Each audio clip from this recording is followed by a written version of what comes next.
Hello दोस्तों, नमस्कार। मैं रवि भारद्वाज विज्ञान क्रांति यूट्यूब चैनल पर आप सभी बच्चों का हार्दिक स्वागत करता हूं। दोस्तों, आज एक बहुत महत्वपूर्ण छोटा सा टॉपिक आपके सामने लेकर के आए हैं जिसका नाम है एजिंग, या हम ये कह सकते हैं आपके डेवलपमेंट बायोलॉजी वाला जो पार्ट है, जो कि महत्वपूर्ण तरीके से टीजीटी पीजीटी एग्जाम्स के अंदर पूछा जाता है। आपके डेवलपमेंट बायो के अंदर एक छोटा सा टॉपिक दे रखा होता है जिसको अपन कहते हैं एजिंग। ठीक है, उस एजिंग का एक छोटा सा पॉइंट है, सब पॉइंट है, जिसका नाम है काल पूर्व जरा, जिसको क्या कहा जाता है, प्रोजेरिया कहते हैं। क्या कहते हैं दोस्तों? प्रोजेरिया कहा जाता है। इसके बारे में हम बात करेंगे। इंपॉर्टेंट पार्ट है, याद रखना। एक क्वेश्चन आपको देखने को टीजीटी पीजीटी के जो विभिन्न एग्जाम्स होते हैं उनमें आपको देखने को मिल सकता है। यहां पर हम दो सिंड्रोम की बात करने वाले हैं, महत्वपूर्ण सिंड्रोम हैं जिनके बारे में अधिकांश बच्चों को जानकारी नहीं होती है। बीएससी लेवल का पार्ट है, ध्यान से समझिएगा, छोटा सा पार्ट है, इंपॉर्टेंट प्रश्न बनता है। जैसा कि आपके सामने एक मैंने डायग्राम यहां पर लिया है, ये सबसे पहले तो हम बात करते हैं कि प्रोजेरिया का मीनिंग क्या होता है। प्रोजेरिया का मीनिंग होता है तीव्र गति से बूढ़ा होना, या हम कह सकते हैं व्यक्ति का समय से पूर्व या तीव्र गति से जरावस्था के लक्षण दिखाई देना क्या कहलाता है? काल पूर्व जरा, या इसको प्रोजेरिया के नाम से जाना जाता है।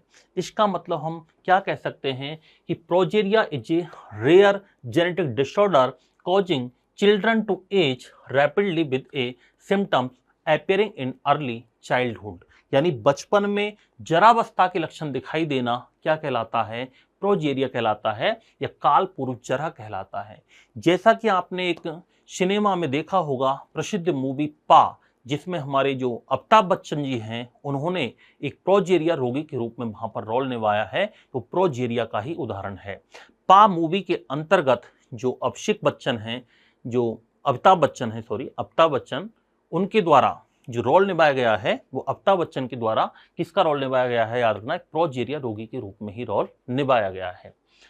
इसमें दोस्तों दो सिंड्रोम महत्वपूर्ण तरीके से आते हैं। एक तो आता है हमारा वर्नर संलक्षण, इसको वर्नर सिंड्रोम कहते हैं। एक हचिंसन सिंड्रोम आता है। सबसे पहले अपन बात करते हैं वर्नर सिंड्रोम। वर्नर सिंड्रोम के बारे में 1904 में वैज्ञानिक वर्नर ने बताया था, इसलिए दोस्तों इसे वर्नर सिंड्रोम के नाम से भी जाना जाता है। क्या होता है दोस्तों वर्नर सिंड्रोम में? इसका एक नाम और है बेटा, इसको प्रोजेरिया अडल्टोरम या पेंजीरिया के नाम से भी जाना जाता है। किस नाम से जाना जाता है इसे? प्रोजेरिया अडल्टोरम, या इसको पेंजीरिया के नाम से जाना जाता है। इसमें क्या होता है, ये सामान्यतया 10 से 20 वर्ष की आयु में जब व्यक्ति रहता है उस समय तो इसके लक्षण दिखाई नहीं देते हैं, लेकिन बाद के जो साल होते हैं उसके बाद में जरावस्था के लक्षण बहुत तेजी से बढ़ने लगते हैं, और लगभग 40 से 45 वर्ष की आयु में ही इसमें व्यक्ति क्या हो जाती है बेटा? मृत्यु हो जाती है। याद रखना, ये रोग लगभग 40 से 80 लाख बच्चों में से किसी एक बच्चे में मिल सकता है, यानी बहुत कम, रेयरली पाया जाता है। जेनेटिक डिसऑर्डर है, याद रखना।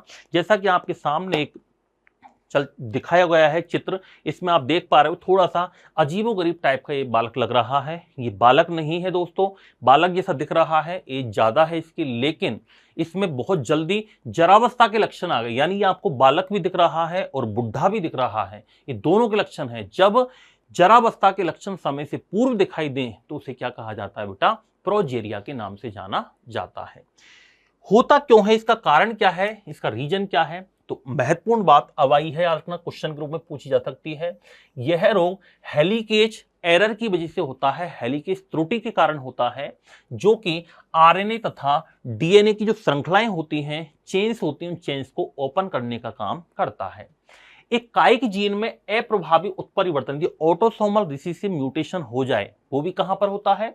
वो होता है वर्नर सिंड्रोम जीन लोकेशन पर होता है, WH जीन स्थल पर। जब क्या होता है, अप्रभावी म्यूटेशन हो जाता है तो फिर ये रोग उत्पन्न होता है। सामान्यतः दोस्तों इस रोग से पीड़ित व्यक्ति में यह पाया गया है कि सामान्य व्यक्ति में जो फाइब्रोब्लास्ट सेल्स होती हैं उनकी तुलना में वर्नर सिंड्रोम युक्त व्यक्ति से ली गई कोशिका का संवर्धन किया तो पता चला कि 30 बार कम विभाजन करती हैं। कितनी बार करती हैं? 30 बार कम डिवाइडेशन की क्षमता इनके अंदर होती है, यानी इनमें जरावस्था के लक्षण पहले ही दिखाई देने लगते हैं। और जापान और सार्डिनिया में रोगी इसके अधिक हैं। अमेरिका में भी मिला है इसका एक रोगी, लेकिन जापान के अंदर और सार्डिनिया, इनमें रोग के रोगी बहुत अधिक हैं। तो पहला रोग जो था हमारा प्रोजेरिया का, वो कौन सा है बेटा? वर्नर संलक्षण है। क्या है दोस्तों? वर्नर संलक्षण है। और सेकंड जो डिजीज है आपके, वो दे रखी है, इंपोर्टेंट है, याद रखना, हचिंसन गिलफोर्ड संलक्षण। क्या नाम है? हचिंसन गिलफोर्ड संलक्षण, या इसको हचिंसन गिलफोर्ड सिंड्रोम के नाम से जाना जाता है।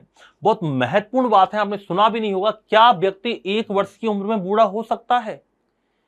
क्या व्यक्ति 1 वर्ष की उम्र में बूढ़ा होकर के 12 से 13 वर्ष की उम्र में मृत्यु को प्राप्त कर सकता है? जी हां, 1 वर्ष की उम्र में भी व्यक्ति बूढ़ा हो सकता है। उस रोग का नाम क्या है दोस्तों? हचिंसन गिलफोर्ड संलक्षण। क्या नाम है? हचिंसन गिलफोर्ड संलक्षण। इसका वर्णन किसने किया है? सर जोनाथन हचिंसन ने किया है, 1886 के अंदर किया है, याद रखना। इसमें 1 वर्ष की आयु में ही व्यक्ति वृद्ध होना प्रारंभ हो जाता है और लगभग 12 वर्ष की आयु में हार्ट फेलियर यानी हृदयपात के कारण उसकी मृत्यु हो जाती है। इस रोग से पीड़ित जो रोगी हैं, बालक हैं, उनमें स्किन, हेयर एंड फैट का वितरण जो होता है वो वृद्ध व्यक्तियों में जो सामान्य व्यक्तियों की तुलना में थोड़ा सा अजीब गरीब होता है या वृद्ध हो रहे व्यक्तियों के समान होता है। इनमें त्वचा में रिंकल्स पड़ जाते हैं, झुर्रियां पड़ जाती हैं। इसके अलावा बसा कई विशेष स्थानों पर बहुत ज्यादा जमा हो जाती है। और इसमें होता क्या है कि 10 वर्ष की आयु में इनकी लंबाई जो सामान्यतः 3 वर्ष का बालक होता है ना, उसके बराबर ही लंबाई इनमें बढ़ पाती है। उसको क्या कहा जाता है दोस्तों? हचिंसन गिलफोर्ड सिंड्रोम के नाम से जाना जाता है। किस नाम से जाना जाता है? हचिंसन गिलफोर्ड सिंड्रोम के नाम से जानते हैं। तो ये था दोस्तों हमारा हचिंसन गिलफोर्ड संलक्षण। बेहद महत्वपूर्ण पार्ट था, जो कि हमारे डेवलपमेंट बायोलॉजी या विकासात्मक जीव विज्ञान में एक आपके छोटा सा टॉपिक दे रखा है, जिसको एजिंग के नाम से दे रखा है। उस एजिंग के अंदर ही एक छोटा सा सब टॉपिक है जिसका नाम है प्रोजेरिया। तो ये टॉपिक हमने यहाँ पर कंप्लीट किया है। ऐसे ही छोटे छोटे वीडियोस देखने के लिए, छोटे छोटे टॉपिक्स को क्लियर करने के लिए हमारे यूट्यूब चैनल विज्ञान क्रांति को आप लाइक करें, सब्सक्राइब करें, वीडियो को अधिक से अधिक शेयर करें, ताकि अधिक से अधिक बच्चे वीडियो का फायदा उठा सके। तो दोस्तों, शेयर करना नहीं भूलिएगा। इसकी मैं PDF आपको टेलीग्राम चैनल पर अपलोड कर दूंगा। टेलीग्राम चैनल का नाम है विज्ञान क्रांति वाई भारद्वाज सर। इस चैनल पर जाकर के आप PDF इसकी प्राप्त कर सकते हो। ठीक है दोस्तों, तो मिलते हैं नेक्स्ट वीडियो का इंतजार करिएगा। ऐसा ही छोटे छोटे महत्वपूर्ण टॉपिक्स हम नेक्स्ट क्लास के अंदर भी लेकर के आने वाले हैं। धन्यवाद।